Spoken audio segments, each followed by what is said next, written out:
우크라이나 난민과 울진 산불 피해자를 돕기 위한 바자회가 이번 주 토요일에 열립니다. 많이 도와주시고 적극 참여해 주시기를 바랍니다.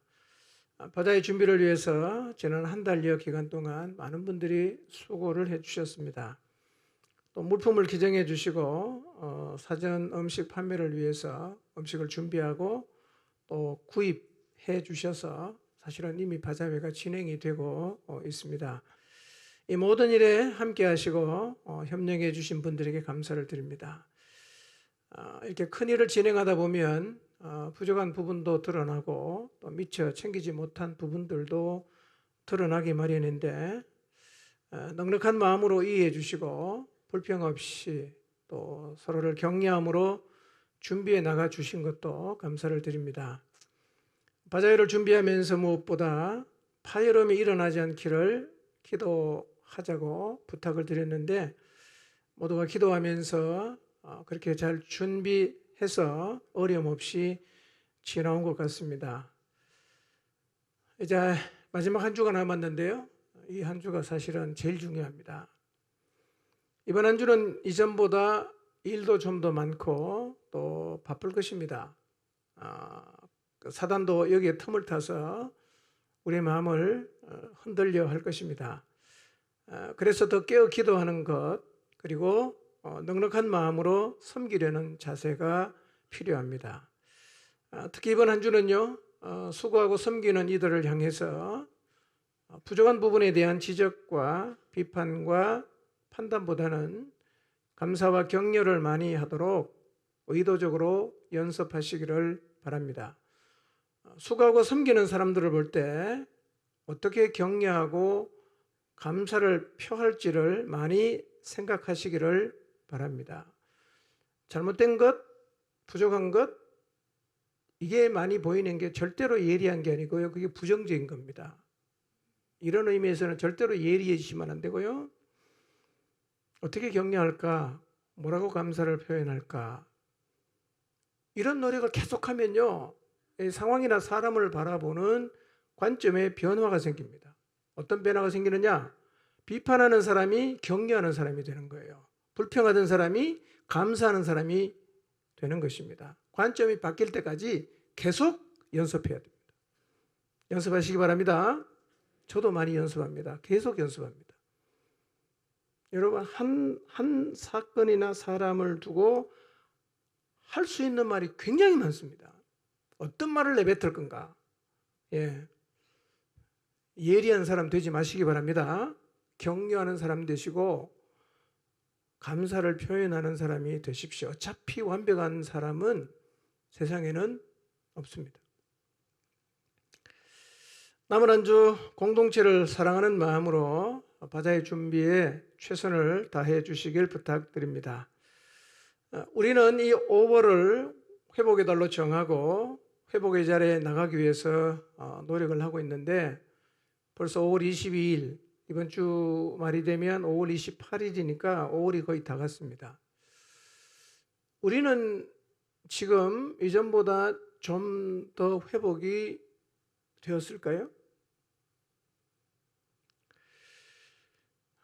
2년간 이어진 코로나로 인해서 알게 모르게 우리의 영혼이 침체되고 가라앉아서 그리스도인으로서 우리가 마땅히 서야 할 자리를 벗어났을 수가 있습니다. 실제로 우리가 봐도 벗어난 분들이 많이 보입니다. 그런데 진정한 회복은 사실은 간단하진 않아요. 왜냐하면 회복하자는 말이 안 하던 행위에 한계를 다하자는 의미가 아니라 본질적으로 우리가 서야 하는 그 자리, 다르게 표현하면 주님이 우리에게 주신 그 사명의 자리에 서자는 말인데 이 자리에 서는 것은 사실은 쉽지 않습니다. 반드시 과정이 필요하고 시간도 필요합니다. 그리고 자기의 모습을 정직하게 보려는 일과 아울러서 회복의 자리로 나가려는 꾸준한 노력이 지속이 되어야 합니다. 자, 오늘은 회복에 대한 5번째 말씀인데요. 아마 마지막이 될 것 같습니다. 자, 먼저 설교 제목을 같이 한번 읽어보겠습니다. 시작.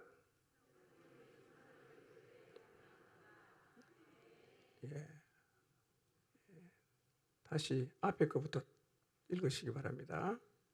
회복은 그렇게 읽어주시기 바랍니다. 시작. 네. 먼저 지난 4주간 드렸던 말씀을 주제만 한번 정리해 보겠습니다. 첫째, 회복을 하려면 자신의 현재 모습을 보아야 합니다. 이것이 회복의 출발이죠. 두 번째는 회복을 하려면 우리를 회복시키기 위해서 찾아오시는 예수님을 만나야 됩니다. 관계성이 회복되어야 된단 말입니다.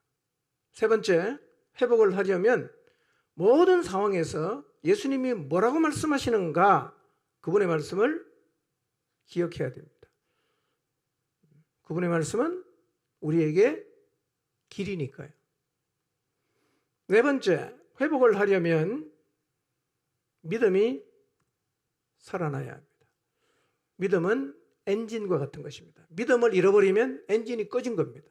절대로 못 나갑니다. 자, 오늘은 마지막 5번째로 회복의 결정판이 뭔가? 성령의 임함 혹은 성령의 충만함입니다. 자, 이 표현을 제가 길게 쓸 수밖에 없는데요. 여러분, 처음 성령이 왔을 때 처음 성령을 받았던 사람은 성령의 임함과 충만이 같이 왔어요.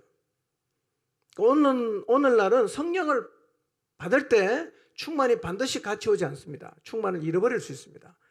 그래서 제가 구분해서 쓰는 겁니다. 임함과 충만, 이렇게 표현할 수밖에 없어요. 온전히 회복된 상태는 사도행전 2장 이후에 나오는 제자들의 모습이라고 말씀을 드렸습니다. 실제로 여러분, 복음서를 읽어보고 사도행전을 읽어보면 이 두 책에서 나오는 제자들의 모습이 완전히 달라요. 복음서의 모습에서 사도행전 2장 이후 완전한 회복의 자리로 가려면 거쳐야 하는 과정이 오늘 제가 4가지 말씀드리고 오늘 마지막인데요. 마지막으로 반드시 거쳐야 되는 결정적인 것 한 가지가 있는데 그게 뭐냐면 성령을 받는 것이고 성령의 충만함을 입는 것이에요. 여러분, 그런데 성령을 받음으로 회복이 완성되는 것은 하나님의 그림 안에는 처음부터 그려져 있던 것입니다. 굉장히 중요한 말입니다. 그러니까 회복의 자리로 나가려고 하면 원래 그림에 성령을 받아야 돼요. 성령의 충만을 입어야 됩니다. 원리 같습니다. 원리. 그러니까 원리이기 때문에 이 과정을 거쳐가지 않는 한에는 진정한 회복은 경험할 수가 없어요.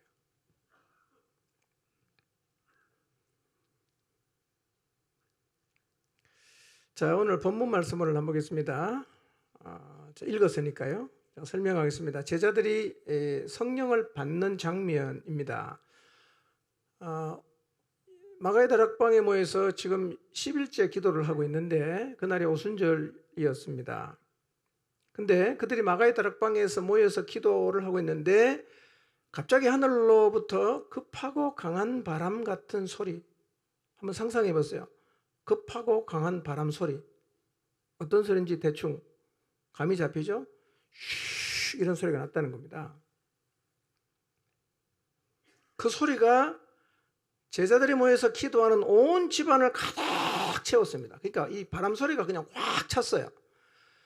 그러더니만 갑자기 불길이 막 솟아오를 때 혓바닥처럼 이렇게 불이 갈라지는 게 있죠. 예, 그런 것들이 이 바람 소리 다음에 보이기 시작하더니만 그 혀처럼 갈라지는 불이 각 사람에게 딱 이렇게 임했어요. 예. 그리고 나서 제자들은 성령으로 충만해졌어요. 그런데 성령이 임하시고 성령의 충만함을 받게 되는 이런 광경은 성령이 이 땅에 처음 오시는 날 딱 한 번만 이렇게 하지 지금도 그렇게 임하진 않습니다. 쉽게 설명드리면 대통령 취임식을 매일 하진 않죠. 취임식 때는 아주 멋있게 하지만 평상시에는 그냥 그렇게 만나는 것하고 똑같다고 생각하시면 돼요. 우리에게 성령이 임할 때도 이런 식으로 임하진 않습니다. 자, 이렇게 성령이 임한 후에 제자들의 모습은 이전과는 완전히 달랐어요. 완전히 달랐어요. 그리고 정말 하나님이 기대하시는 주님께서 남기신 그 마지막 분부를 목숨을 걸고 감당하는 자리에 섰어요.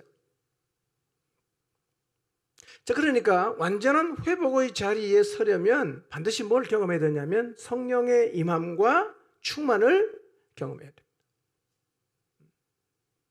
필수적으로 거쳐야 되는 과정이에요.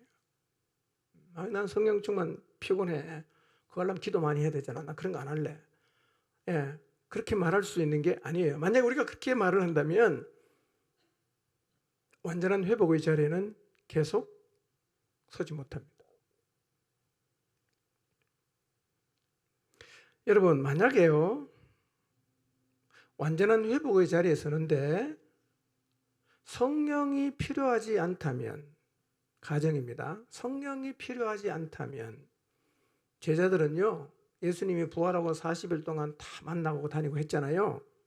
그렇기 때문에 그 40일 그 어간 어디쯤에서 개인차는 있겠지만 제자들은 다 복음을 들고 나가야 합니다. 그렇죠? 성령이 필요가 없으면 주님 만나고 다 나가야 되잖아요.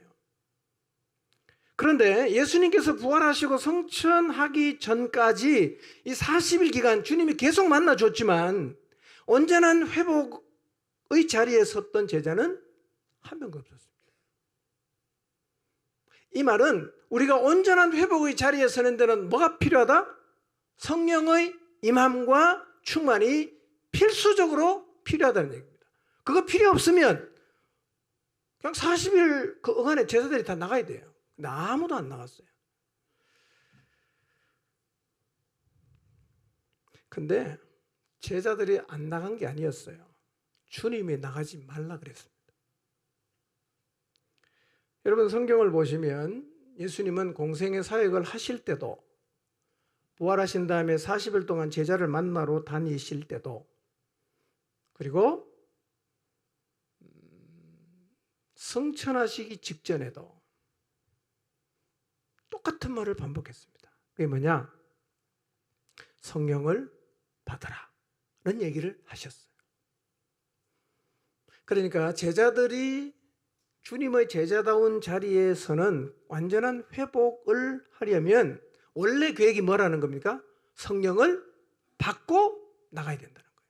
성령의 충만을 입고 나가야 된다는 겁니다. 이게 무슨 계획이라고요? 원래 하나님의 그림 속에 그려진 회복의 그림이란 말이에요. 이 그림이 없었다고 하면 급하니까 빨리 나가라고 했겠죠. 근데 주님이 나가지 말라 그럽니다. 오히려요.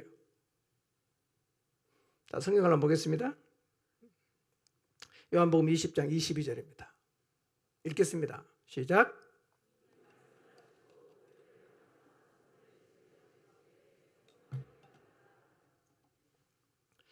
유대인을 두려워하고 있는 제자들에게 주님이 나타나십니다. 그리고 이들에게 평강을 기원하시고 손과 옆구리를 보입니다. 그리고 다시 한번 평강을 기원하십니다. 그리고 예수님이 이렇게 말씀하십니다. 아버지께서 나를 보내신 것 같이 나도 너희를 보낸다. 고 하시고 그 다음에 뭐라고 말씀하시냐면 숨을 내쉬시고 말씀하시기를 성령을 받으라 라고 말씀하셨어요. 나가기 전에 뭐부터 해야 된다? 성령을 받아야 된다는 거예요.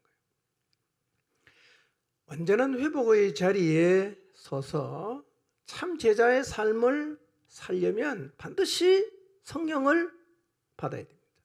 자, 누가복음 24장 49절을 보겠습니다. 읽어봅니다. 시작.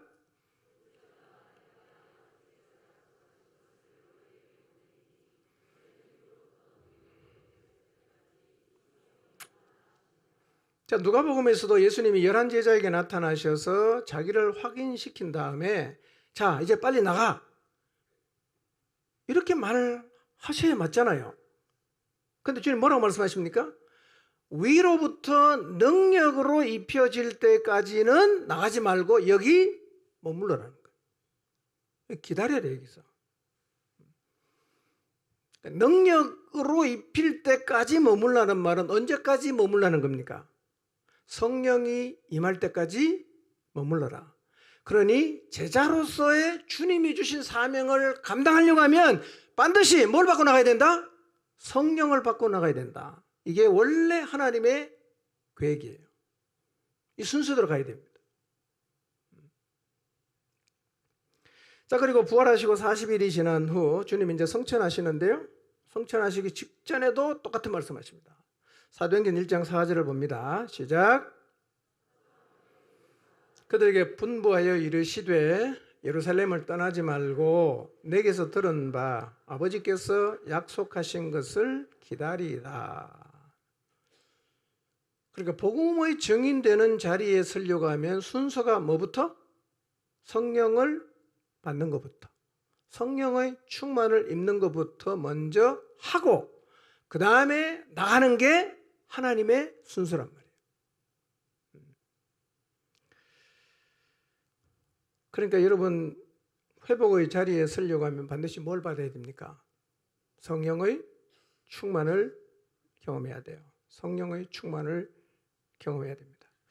여러분, 제자들이 주님이 주신 사명인 땅끝까지 복음을 증언하는 부활의 증인이 되는데 굳이 성령을 왜 받으라고 하셨을까요? 굳이 왜 성령을 받으라고 하셨을까요? 이 말은 인류를 구원하는 하나님의 구원 역사에서 성령께서 하시는 역할이 분명히 있다는 말입니다. 그러니까 인류를 구원하시는 역사는 우리가 막 열을 내서 나가서 할 수 있는 일이 아니라 성령을 반드시 받아야만 된다고 말씀하시는 걸 보니까 그 역사에 성령께서 하시는 역할이 있다는 말입니다. 그게 뭘까요?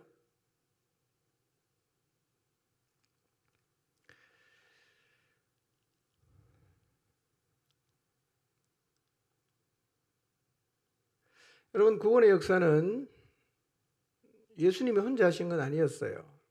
성부 하나님, 창세전에 구원을 계획하시고 그 다음에 성자 예수님은 사람의 몸을 입고 이 땅에 오시고 그리고 성령 하나님도 함께 이 삼위 하나님이 인류 구원의 역사를 이루어 가시는데 그 구원의 역사를 이루어 감에 있어서 세 분 삼위의 하나님이 각각 하시는 역할이 있다는 겁니다.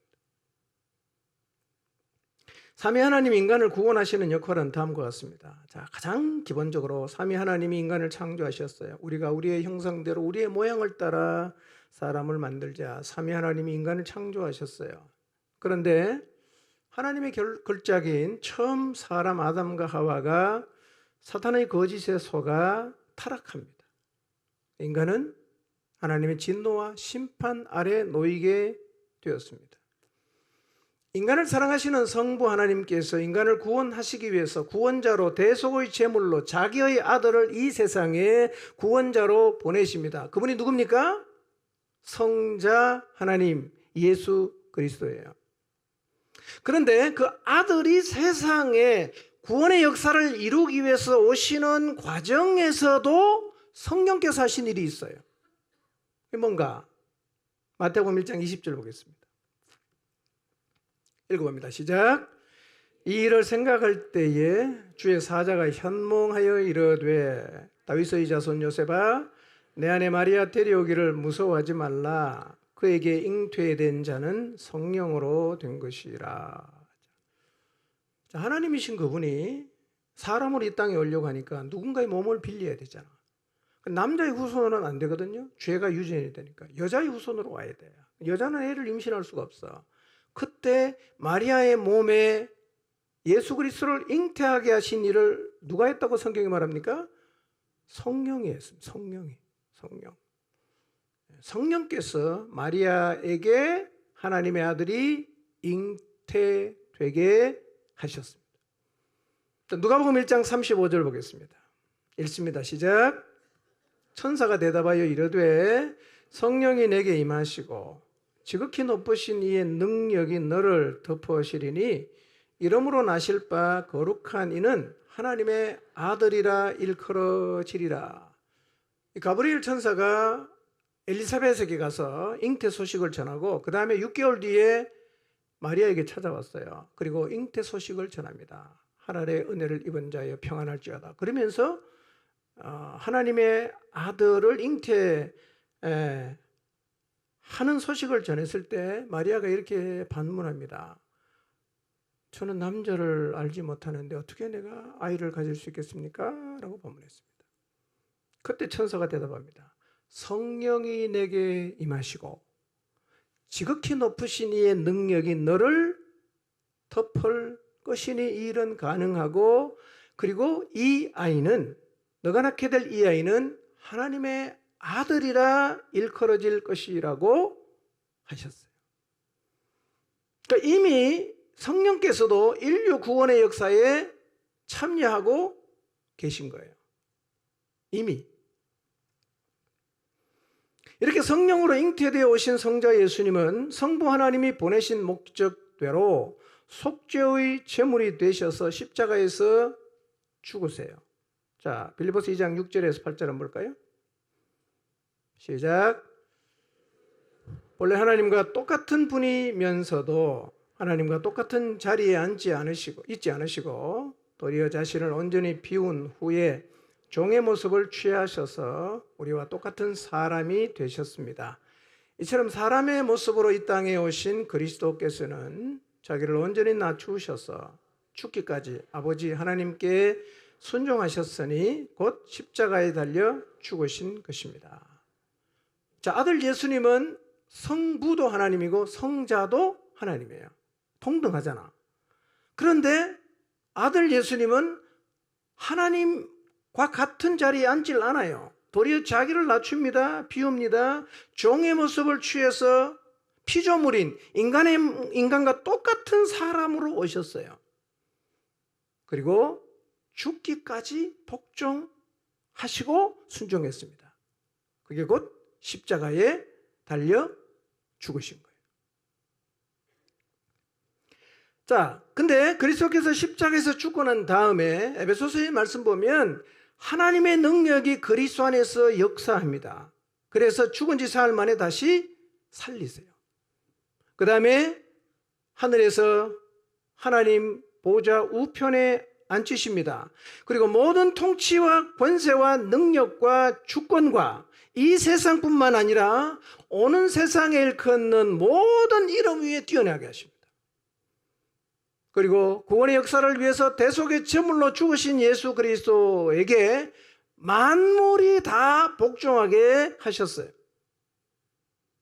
그 다음에 하나님이 예수 그리스도에게 어떻게 하셨냐면 예수 그리스도를 교회의 머리로 삼으셨어요. 잘 보세요. 자, 그리스도께서 십자가에서 죽으시고 부활하심으로 뭐가 이루어졌어요? 구원의 길을 여신 거죠. 구원의 길을 여신 것하고 이 땅에 살고 있는 사람들에게 이 소식을 전해서 구원을 얻게 하는 것은 별개죠? 그렇죠? 자, 구원의 역사를 완성했습니다. 이제 뭐가 남았습니까? 이 구원의 소식을 전파해야 됩니다. 알려줘야 돼요. 그래서 사람들을 건져내는 일을 해야 된단 말이에요. 근데 이 일을 하나님이 위탁하신 기관이 어디입니까? 교회입니다. 교회.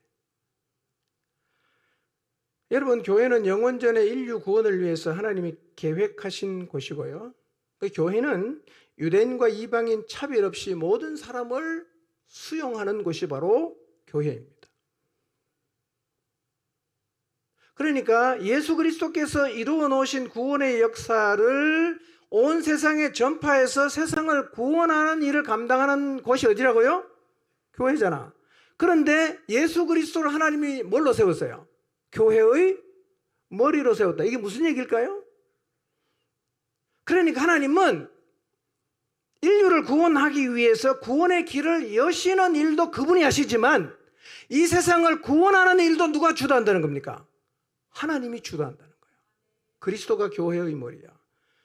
세상을 구원하는 곳인 교회를 누가 다스린다? 머리 대신 예수 그리스도께서 다스리신다. 그런 의미란 말이에요. 자, 그런데 이 교회의 머리가 되신 예수님께서 공생의 사역을 하실 때도 성령이 오신다는 말을 자주 하셨어요. 성령이 오신다는 말을 자주 하셨어요. 자, 요한복음 14장 16절과 26절을 보겠습니다. 시작.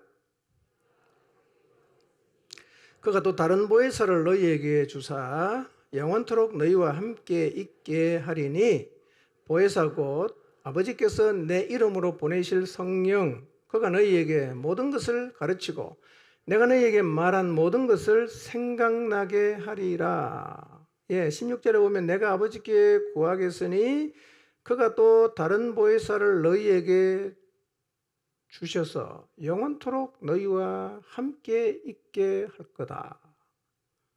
누가 온다는 겁니까? 예수님이 살아계실 때 성령을 보낼 거라는 얘기를 하셨어요. 26절에도 똑같은 얘기죠. 보혜사, 곧 아버지께서 내 이름으로 이 땅에 보내실 성령은 너희에게 모든 것을 가르치고 내가 너희에게 했던 모든 말을 다 생각나게 할 것이다. 그러니까 구원의 역사에 예수님은 누구를 자꾸 끌어당기는 것 같습니까? 성령님을 자꾸 끌어당기는 거예요. 그분이 교회의 머리인데 자꾸 성령이 온다는 얘기를 하시는 거죠. 이런 얘기입니다. 나는 간다. 근데 내가 가면 누가 온다? 성령이 온다. 그리고 이 땅에서 구체적으로 구원의 역사를 이루어 갈 하나님은 누구다? 성령님이시다. 바톤 터치하겠다는 거죠. 그러니까 이제 성령님께서 이 땅에 오셔서 예수 그리스도를 통해서 성령님 하나님이 함께해서 이루어놓으신 구원의 역사를 온 세상에 전하는 일을 하시겠다는 거죠. 거기에 성령께서 하시는 역할이 분명히 있다는 거예요. 그러니까 이거는 처음부터 계획된 일입니다. 그래서 예수님이 죽기 전에 이 얘기를 계속 하시잖아요. 그럼 제가 하는 말이 이해가 되십니까? 머리를 좀 끄덕여 주십시오. 이해가 되면 끄덕여 주시고 이해가 안 되면 반대로 좀 흔들어 주세요. 자, 요한복음 15장 26절 봅니다. 읽습니다. 시작.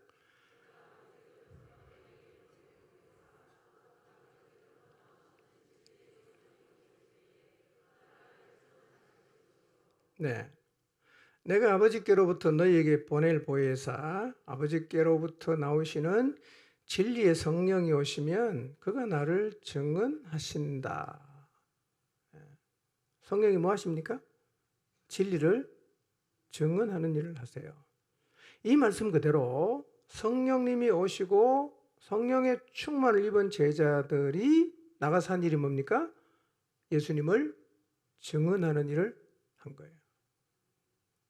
증언하는 일을 했어. 언뜻 보면 제자들이 한 것 같지만 그 일을 위해서 오신 분이 계십니다. 성령 하나님이에요.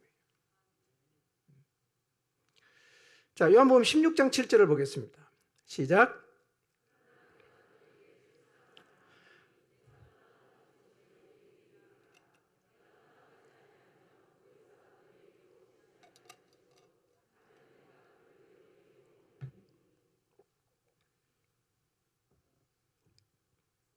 내가 너에게 실상을 말하는데 내가 떠나가는 것이 너에게 유익하다. 왜냐하면 내가 안 가면 누가 안 온다? 성령이 안 오니까. 내가 가면 내가 그를 너에게로 보낸다. 자, 이렇게 예수님은요, 살아계실 때, 공생의 사역을 하실 때 성령을 보내주겠다는 말을 아주 많이 하셨어요. 그러니까 성령이 오신다는 말은 그분이 이 땅에 오셔서 인간을 구원하는 역사에 어떤 역할을 하신다는 말이거든요. 여러분, 구원의 역사에 성령께서 하시는 일이 뭘까요? 뭘까요? 여러분, 성령께서 오셔서 삼위 하나님이 이루어 놓으신 그 구원의 복음을 전하는 역할을 하는데, 그 역할을 하는 중에 이 성령 하나님이 하시는 역할이 뭐냐? 여러분, 성령께서 하시는 역할이 뭐냐면 복음 전파를 주도하십니다. 여러분, 우리가 나가서 막 복음을 전하는 것 같죠?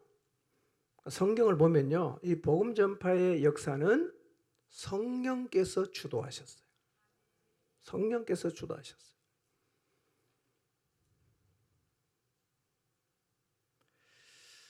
여러분, 복음 전파의 역사를 성령께서 주도하신다는 말을 쉽게 생각하지 마십시오.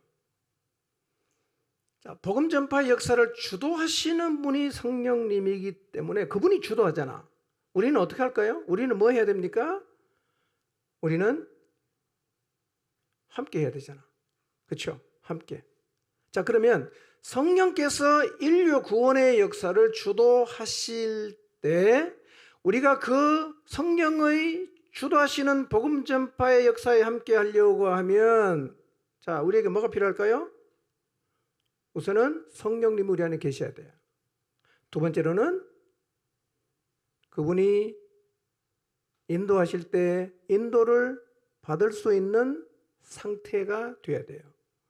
그걸 뭐라고 말하냐? 성령 충만이라는 거예요. 충만해야 이끄심을 받을 수 있어요. 충만해요. 이런 패턴이 아주 극명하게 드러나는 데가 바로 사도행전이에요.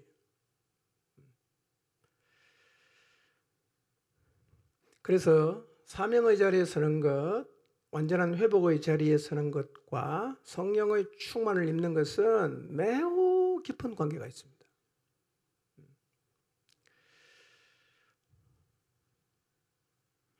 자, 우리의 사명은 뭐죠? 우리의 사명. 예수님께서 성천하시기 직전에 우리에게 줬잖아요. 모든 민족을 제자로 삼는 것. 온 천하에 다니면서 만민에게 복음을 전하는 것. 이게 우리의 사명이죠? 그렇죠? 그럼 성령은 사명이 뭡니까? 성령의 역할은 뭐죠? 복음 전파 역사를 주도하는 겁니다. 중첩이 되지 않습니까? 무슨 차이가 있습니까? 그분은 주도하고 우리는 참여하는 거예요. 우리가 주도하고 성령이 돕는 게 아니라 그분이 주도하고 우리는 참여하는 겁니다. 그래서 그분께서 복음 전파의 역사를 주도해 가실 때 우리가 그 역사에 함께 하기 위해서는 필연적으로 성령을 받아야 돼요. 그래서 성령의 충만을 입어야 됩니다. 이것은 부담으로 들릴 수 있지만 사실은 굉장히 희망이에요. 왜 희망인지는 제가 뒤에 가서 설명하겠습니다. 자, 오순절날 성령이 오셨어요. 그리고 마가의 다락방에 모여있던 모든 사람은 성령 충만을 받았어요. 그 다음부터 나타나는 일이 뭐냐면 제자들이 성령의 인도를 받아요.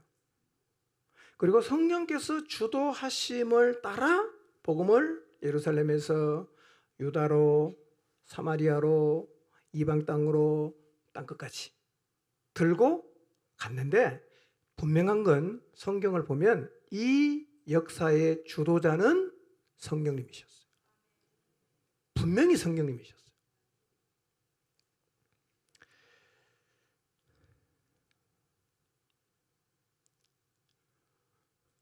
관건은 뭐냐? 우리가 성령의 인도를 따라갈 건가? 그렇지 않을 건가? 이게 관건이에요. 우리가 성령의 인도를 인식할 수 있느냐 없느냐, 이게 관건이에요.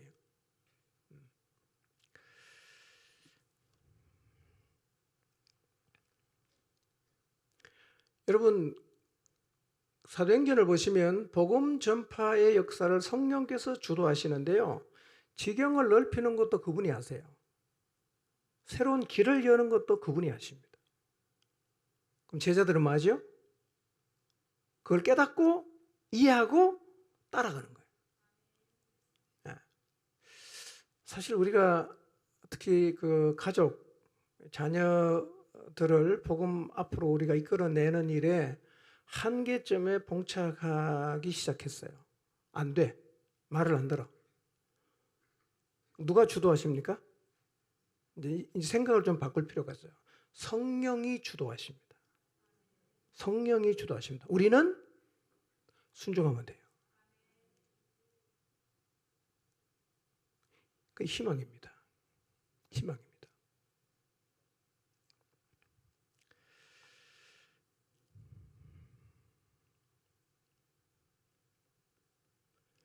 그런데 사도행전 전체의 내용을 요약하면 뭐냐면 사도행전 1장 8절이 이루어지는 거예요. 여러분, 성령은요, 무엇을 근거로 역사를 하느냐면 예수 그리스도의 말씀을 근거로 역사하십니다. 그 복음은요, 예수님께서 마지막으로 남기신 말씀이 성령이 너희에게 임하시면 너희가 권능을 받고 예루살렘과 온 유대와 사마리아와 땅끝까지 이르러 내 증인이 될 것이다 하고 말씀하셨는데, 성령이 주도적으로 복음 전파 역사를 하시는데 딱 이 말씀 그대로 갑니다. 그러니까 성령의 역사와 예수 그리스도의 말씀은 절대로 충돌되지 않습니다. 왜냐하면 이분들은 완벽한 삼위일체이기 때문에. 성령이 예수님 말씀을 부정한다거나 예수님께서 성령을 부정한다 이런 거 없어요. 그러니까 성령의 인도에 충실히 따라가면 결국 우리는 예수님 말씀대로 순종하게 되는 겁니다. 조금의 차이도 없어요. 자, 성령께서 주도하셔서 예루살렘에서 가장 먼저 복음이 전파되기를 시작합니다. 근데 엄청난 반대와 저항에 부딪혔어요. 사도들이 잡혀가고 매도 맞고 공회에 잡혀가 신문도 당하고 그랬어요. 근데 달라진 게 뭐냐? 상황은 그대로인데 제자들이 달라졌어요. 하나도 두려워하지 않습니다. 너무 담대합니다. 여러분, 성령께서 복음 전파의 역사를 주도하신다는 말은 이제부터 우리가 복음을 들고 나가서 전파할 때 아무런 어려움도 없을 것이다는 의미는 아니에요. 그건 아닙니다. 성령님이 주도하셔도 핍박받습니다. 성령님이 주도하셔도 깨질 수도 있고, 성령님이 주도하셔도 위협받을 수 있고 순교당할 수도 있어요. 초대교회는 순교자 많이 나왔잖아요.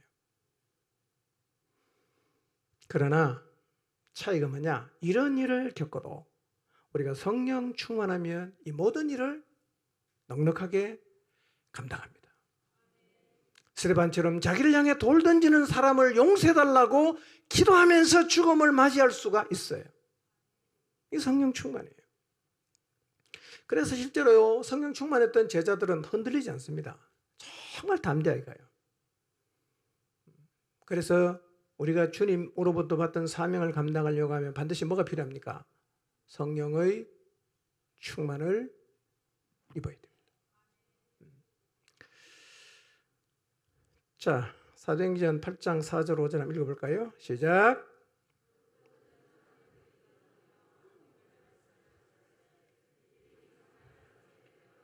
그리스도를 백성에게 전파하니. 자, 복음의 지경이 예루살렘을 넘어 유다로 가야 되잖아요.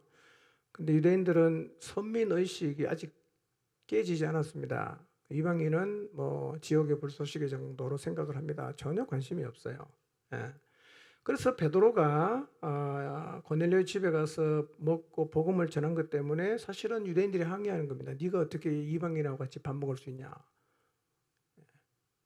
그때가 이미 성령이 오신 지가 한참 지났는데도 아직 그러고 앉아있거든요. 그래서 하나님, 성령께서 놀라운 방법으로 복음의 지경을 넓히시는 거예요. 성령이 사용하신 방법이 뭔지 아십니까? 스데반의 순교였어요. 스데반의 순교. 스데반의 죽음을 통해서 예루살렘 교회는 엄청난 비판이 몰아닥칩니다. 그래서 사도 외에는 유대와 사마리아 모든 땅으로 흩어졌습니다. 근데 성령 충만한 이들은요, 흩어졌는데 거기 가서도 뭐 하지요? 복음 전하는 거예요. 예. 그래서 복음의 지경이 예루살렘에서 어디로? 유대와 그 다음에 사마리아로 넓혀지는 것이죠. 여러분, 복음의 지경을 넓혀가는 일은 누가 주도하느냐 하면 성령님께서 주도하십니다. 이 사실을 마음에 새기시기를 바랍니다. 자, 여러분의 가족을 구원하는 복음 전파의 주도권은 누가 쥐고 있을까요? 누가 쥐고 있을까요? 여러분의 친척을 구원하는 복음 전파의 주도권은 누가 쥐고 있을까요? 우리의 이웃들, 하나님 우리의 마음에 부담을 주신 영혼들을 구원하는 그 복음 전파의 주도권은 누가 쥐고 있을까요? 우리는 뭐 할 수 있어요? 우리는 일단 성령 충만함을 입으면 그분이 지경을 넓혀 가실 때 따라갈 수 있어요. 그러면 자동적으로 우리의 지경도 넓혀지는 거예요. 우리가 개척하는 게 아니고요, 그분이 주도하시고 우리는 순종하는 거예요. 이게 사도행전에 나와 있는 패턴입니다.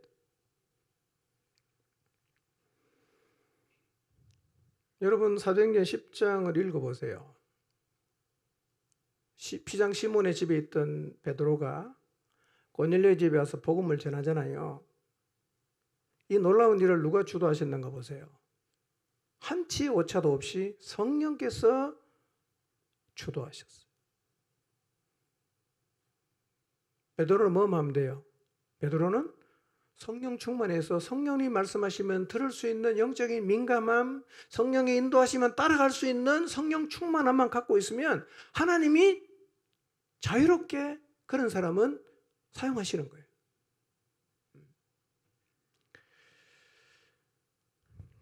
여러분의 자녀의 구원, 배우자의 구원, 가족의 구원, 여러분 친척의 구원, 여러분의 이웃의 구원을 위해서 우리가 할 수 있는 현재의 최선이 뭐겠어요? 성령 충만 입는 것입니다. 그럼 지경은 누가 넓힙니까? 성령께서 넓히십니다. 그분의 소원이 뭔지 아세요? 모든 사람이 구원받는 거예요. 이게 하나님의 소원이에요. 그래서 우리 모두가 성령 충만해서 지경을 넓혀가시는 성령님을 따라 순종할 수 있다면 이 복음 전파의 역사는 2000년 전이 아니라 지금도 동일하게 우리의 삶의 영역에서 반복될 수 있는 일입니다. 아멘? 반복될 수 있죠.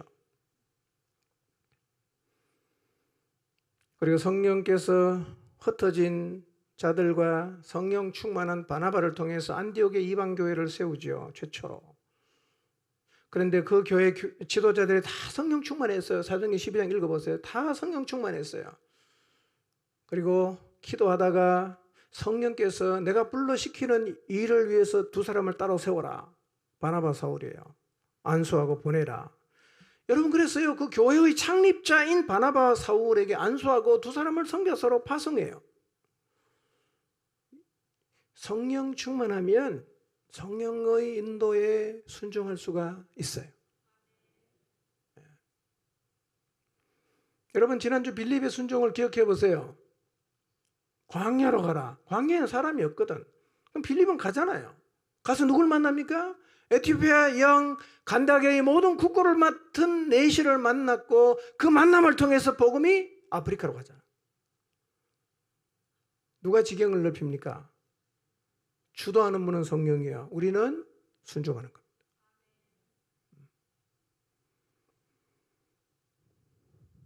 여러분, 그래서 파송을 받은 바나바 사울은 성령의 인도를 따라 그 뒤로부터 읽어보시면 계속 성령의 인도 이런 표현이 계속 나와요.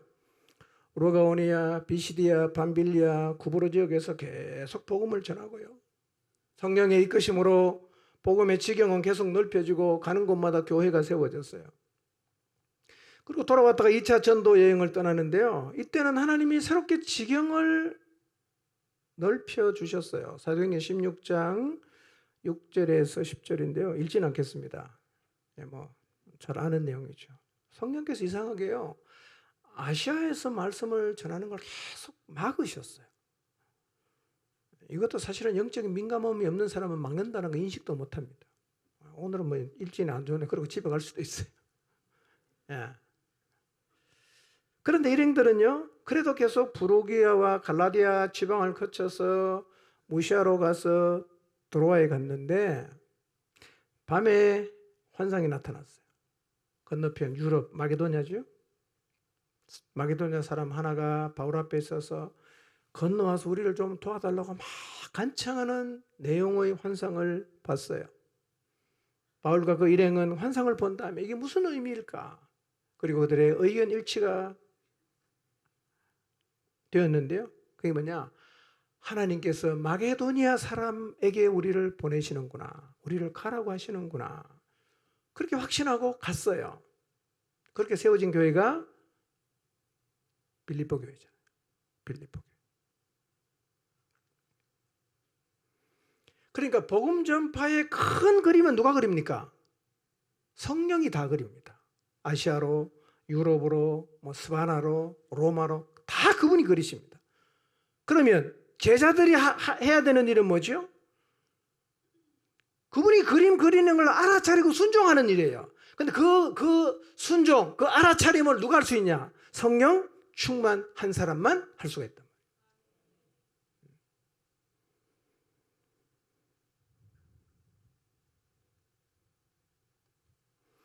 그림은 그분이 그리십니다. 언제나 그렇습니다. 네. 우리에게 필요한 건 뭐냐면 성령이 그리는 그림을 보는 거예요. 성령이 그리는 그림으로 가라고 할 때 순종하는 것입니다. 성령님은 우리의 지경도 넓히십니다. 왜냐하면 모든 사람이 구원받기를 원하시니까요. 우리의 지경도 넓히시고 우리에게도 새로운 길을 열어가시고 계십니다. 오늘 우리가 성령 충만함을 입고 성령의 인도에 순종할 수 있다면 우리의 복음 전파의 여정도 절대로 멈추거나 갇히지 않을 것입니다. 지금도 그림 그리거든요. 어쩌면 성령님께서 여러분의 가족 모두를 향해서 혹은 여러분의 친지를 향해서 복음을 들고 나갈 수 있도록 지경을 넓히는 그림을 그리고 있을 수 있고 여러분에게 그렇게 하라고 계속해서 도전하고 있을 수 있는데요. 이것은 성령 충만하지 않은 사람은 전혀 깨닫지를 못합니다. 멈춰지는 거죠. 뭐가 필요하겠어요?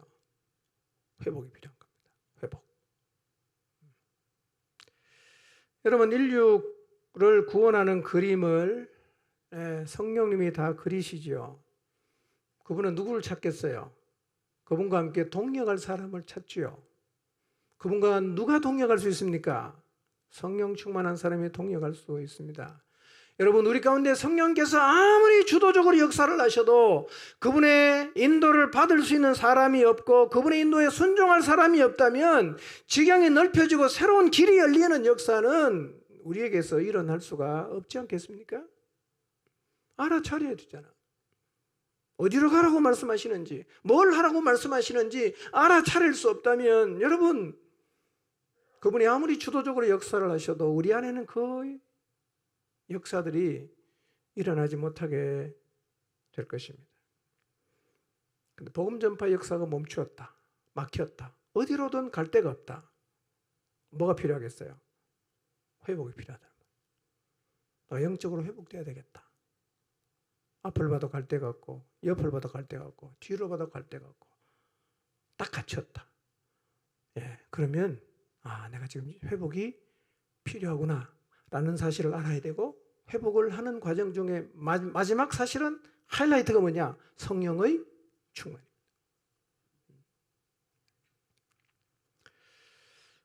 여러분 성령의 충만을 사모하시기를 바랍니다. 그렇지 않으면 성령께서 아무리 우리 안에 일하고 싶어도 우리가 그분과 함께 복음 전파 사역에 참여할 수 없게 됩니다. 성령의 인도를 받을 수 있는 자리에 서는 것, 이것이 회복의 관건입니다. 여러분 성령 충만했던 안디옥 교회 생각해 보세요. 이방 교회잖아. 세워진 지 얼마 되지도 않았어. 근데 그 교회가 성령 인도에 순종해서 두 사람을 보내잖아요. 그리고 그 선교사를 계속해서 후원했잖아요. 이 안디옥 교회를 통해서요. 복음이 땅끝까지 갔어요. 그리고 성령 충만한 예루살렘 교회 역시 성령의 인도에 순종했어요. 그래서 예루살렘 교회를 통해 복음 전파에 초석이 타져졌습니다. 우리는 시대가 참 악해졌다고 생각을 합니다. 맞죠? 악해졌습니다. 복음 전파 어려워졌습니다. 그러나 이 땅에 죽어가는 영혼을 사랑하시는 하나님 아버지의 마음은 동일합니다. 복음 전파의 역사를 주도하기 위해서 이 땅에 오셔서 지금도 일하고 계시는 성령님은 여전히 우리를 통해서 지경을 넓혀가시고 우리를 통해서 새로운 길을 열어가기를 기대하고 계십니다. 우리가 성령의 충만함을 입음으로 회복한다면 또 다시 지경을 넓히고 새로운 길을 열어가는 그 복음 전파의 역사에 우리가 다시 참여하게 될 것입니다. 성령의 역사는 쉬지 않습니다. 하나님은 지금도 쉬지 않고 일하시고 계십니다. 여러분의 삶 가운데서 복음 전파의 지경이 넓혀지고 싶지 않습니까? 여러분의 삶 속에 내가 생각하지 못했던 곳으로 이 새로운 길이 열리기를 원하시지 않으십니까? 빌립처럼 성령 충만해서 광야로 한번 가보십시오. 흩어진 사람처럼 유대와 사마리아와 안디옥까지 흩어졌지만 그곳에서 복음 전하는 일을 한번 해보십시오. 고넬료와 베드로처럼 유대인이 다 싫어하고 반대하는 거 알지만 이방인에게 복음 전하는 일을 한번 참여해 보십시오. 그리고 바나바와 바울처럼 이방 땅에 유럽 지역에 복음을 전하는 놀라운 경험을 우리도 하게 될 것입니다. 우리가 서야 하는 회복의 자리가 어딘가를 한번 생각해 보십시오. 지금 우리에게 무엇이 필요한가? 무엇이 필요한가? 무엇이 안 되기 때문에 막힌 것인가? 우리가 서야 하는 자리는 성령 충만함을 입는 자리입니다. 그 자리에 설 수만 있다면 지경은 다시 넓혀질 것입니다. 새로운 길은 열릴 것입니다. 멈춰버린 가족 구원, 멈춰버린 이웃 구원의 역사는 다시 시작될 것입니다. 성령 충만해서 성령의 인도하심에 순종함으로 지경을 넓히고 또 새로운 길을 열었던 제자들처럼 우리의 삶에서도 사도행전의 역사가 일어나도록 우리 모두 성령 충만한 자리에 서게 되시기를 주님의 이름으로 축원합니다. 기도하겠습니다.